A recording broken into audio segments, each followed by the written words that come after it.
특허를 국내에 신청을 해놓고 이제 나름의 해외에도 등록을 받을 필요가 있을 텐데요. 해외에 특허를 등록받는 방법.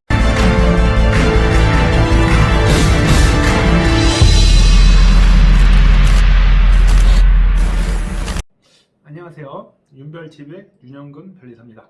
자, 오늘은 특허권과 관련된 거를 설명드리려고 합니다. 자, 특허를 국내에 신청을 해놓고 이제 나름의 해외에도 등록을 받을 필요가 있을 텐데요. 해외에 특허를 등록받는 방법, 그런 자세한 방법과 그다음에 어떤 것들을 주의해야 되고 장단점 이런 부분들 여러 가지 방식이 있는데 그거에 대해서 설명드리도록 하겠습니다.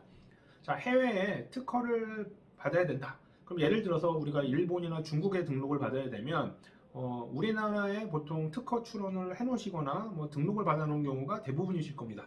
아니면 필요하다면 국내에는 하지 않고 그냥 해외에 바로 하신 경우도 있을 텐데, 자, 해외에 특허를 받으시려면 국내에 등록받았다고 해서 해외에도 저절로 등록받는 거 아니고요. 그 나라마다 꼭 등록을 받아야지만 그 나라의 권리가 발생합니다. 이런 걸 이제 속지주의라고 하는데, 해외에 등록받는 방법은 크게 두 가지가 있게 됩니다. 우선 아까 중국, 일본을 얘기했는데 중국이나 일본 나라별로 따로따로 특허를 신청을 하는 방법이 있습니다. 이걸 개별국 신청이라고 하고 파리조약에 의한 파리루트라고도 얘기를 합니다. 그런데 이런 거는 저희를 통해서 하시게 되면 이제 중국이나 일본 그쪽 대리인 변리사가 있기 때문에 그쪽을 통해서 개별적으로 진행하는 방법이 있거든요. 그러면 비용이 당연히 들겠죠. 저희 수수료라든지 그런 게 있고 그다음에 해외 대리인 비용도 들고요. 그렇죠? 대신 한국에 특허를 출원을 해놨다 그러면 단점이 뭐냐면 1년 내에 하셔야 됩니다. 한국에 특허 출원한 날로부터 1년 내에 해외에도 특허 출원을 하여야지만 그런 것들을 진행을 할 수 있고요. 그냥 무작정 기간을 늘려주거나 그렇잖아요. 그게 이제 12개월, 1년입니다. 그래서 바로 할 수 있는 장점이 있지만 단점은 1년 내에 해야 된다는 단점이 있고요. 그 다음에 이제 해외 특허로 하는 방법이 두 번째, PCT라는 게 있습니다. 해외 특허라는 걸 좀 검색하시거나 좀 알아보시면 PCT라는 걸 많이 들어보실 거예요. PCT는 하나의 시스템인데 해외 특허를 등록을 받기 위해서 이제 국제적으로 이렇게 좀 시스템을 만들어 놓은 겁니다. 자, 개별적으로 하다 보니까 좀 불편한 것도 있는데, 자, PCT의 가장 큰 장점은 뭐냐면, 자, 우리가 이제 특허를 신청을 하긴 했어요. 근데 이제 해외는 솔직히 나라별로 언제 진행할지도 모르겠고, 국내에서 지금 사업하기도 바쁘고, 또 이게 또 활성화될지 무조건 해외에다 하자니 비용만 많이 발생할 수도 있고, 그렇잖아요. 근데 이제 그냥 개별국에다가 했으면 아까 말씀드린 대로 12개월 내에 신청을 해야 되기 때문에 몇백만 원씩 당연히 나라별로 비용이 발생을 합니다. 자, 그러면 비용이 좀 들더라도 약간 지연을 시킬 수 있는 방법. 국내에서 이미 진행을 하고 있는데 일정 기간은 이게 어느 정도 될지, 그리고 또 해외에서 특허가 될지 안 될지 좀 가능성도 좀 볼 수 있는 방법이 없을까? 그런 제도가 PCT입니다. 자, PCT를 이용하시게 되면, 자, 국내에서 특허 출원을 하시고 나서 1년 내에 PCT 출원을 해야 되는 거는 비슷해요. 해외에다 하시는 거랑 똑같죠. 그러나 장점이 뭐냐면, 자, PCT를 출원을 하셨다. 그럼 나라를 미리 지정하실 필요는 없습니다. 우선 PCT를 신청을 하시고 출원을 해 놓으시면, 출원이라는 게 이제 신청을 하는 걸 얘기를 합니다.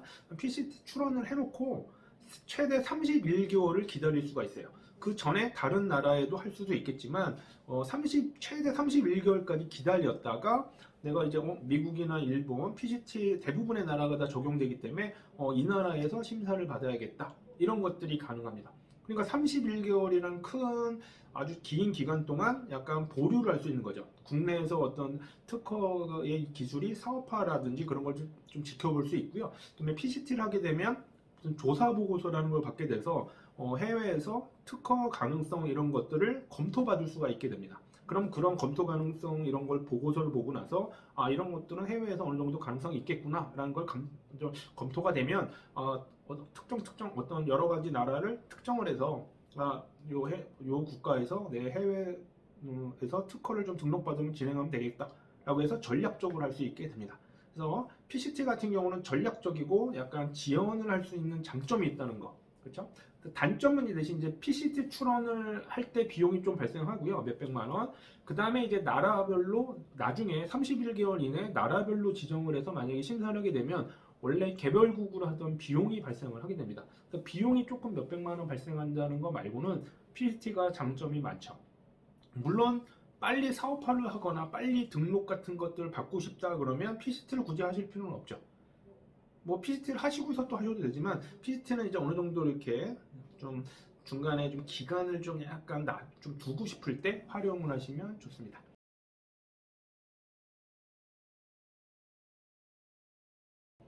다시 한번 정리하면 국내 특허뿐만 아니라 해외 특허 받는 방법 크게 두 가지가 있는데 개별국 특허, 그다음에 PCT 특허 출원 시스템 이용하는 방법이 있고 각각의 장단점이 있으니까요. 비용이나 전략적인 걸 고려해서 해외 특허를 진행하시기 바랍니다. 자, 뭐 문의사항이 있으시면 윤별 저에게 연락 주시고요. 오늘은 PCT 해외 특허에 대해서 설명드렸고 다음에는 또 다른 또 좋은 지식 재산이라든지 또 정보 알려드리도록 하겠습니다. 고맙습니다.